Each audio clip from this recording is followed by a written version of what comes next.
అధ్యక్ష CBI charge sheet లో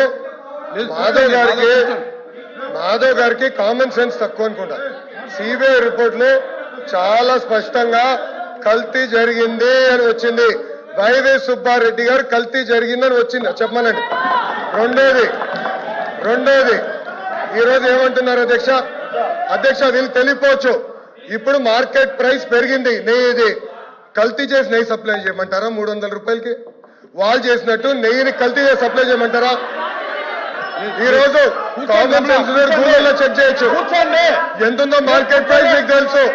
కావాలని ఆరోపణలు చేశాను మీరున్నారు ఇక్కడ. మళ్ళీ చెప్తున్నా నేను మాకు కానీ మా కుటుంబం కానీ అపారమైన గౌరవం దేవుడు అంటే.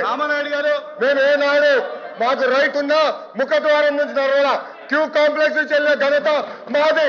మీ నాయకుడు కనీసం సంతకం పెట్టాల. మీరే మారుతారు మీరే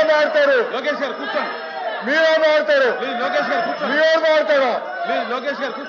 చెప్పేదాన్ని సిగ్గుండాలి. కల్తీ జరగలేదంటారా? దేవుడు వదిలిపెట్టాడు. మాధవునికి చెప్తున్నా దేవుడు మిమ్మల్ని వదిలిపెట్టాడు. టైం అంటే వేసుకో బ్రదర్.